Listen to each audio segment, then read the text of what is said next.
এই নিয়ম মানলেই মাধ্যমিকে ইংরেজিতে ভালো ফল নিশ্চিত। প্রায় মাধ্যমিকে ইংরেজিতে ভালো মার্কস কিভাবে পাবেন?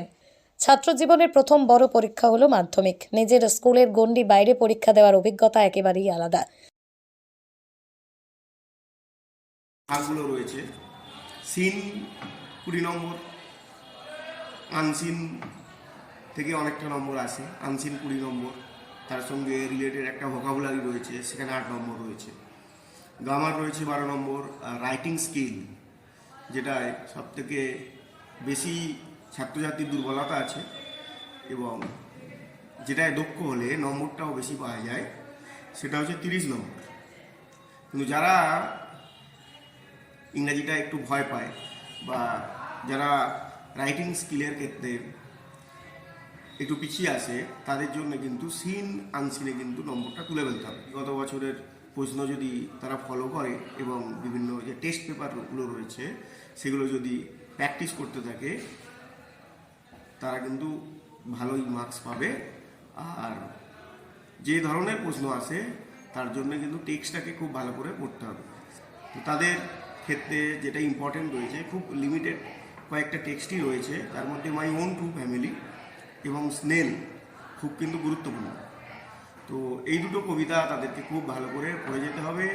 প্রোজের ক্ষেত্রে এবছরে আওয়ার আনায় কাইট, ফাদার সেলফ কিন্তু খুব ইম্পর্টেন্ট। তবে আনসিনের ক্ষেত্রে দেখা গেছে অনেকের ভোকাবুলারি, যেটা গ্রামারের সঙ্গে থাকে, 8টা নম্বর, 4টে কোশ্চেন থাকে। আনসিন অনেকে ঠিকঠাক 4টে অ্যান্সারই কিন্তু দিতে পারে না। সেক্ষেত্রে আনসিন প্যাসেজটাকে খুঁটে খুঁটে পড়তে হবে।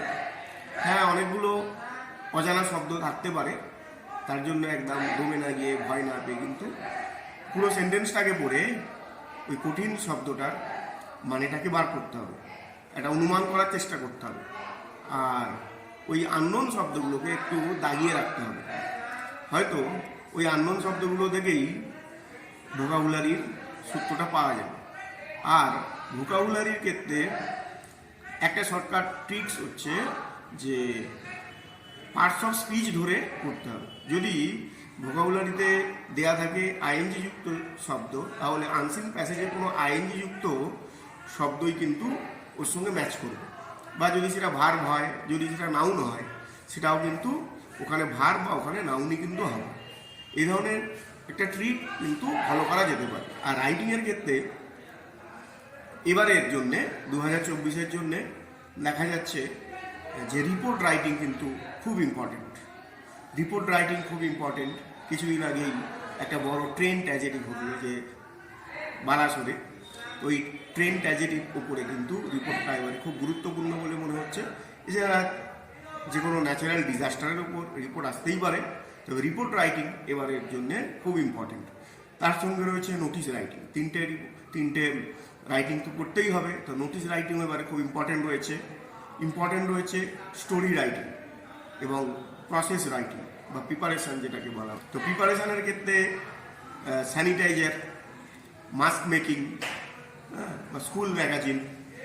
আর নোটিশ রাইটিং তো খুবই সহজ, নির্দিষ্ট একটা ফরম্যাটে নির্দিষ্ট তথ্যগুলো দিলেই কিন্তু একটা ভালো নম্বর পাওয়া যাবে।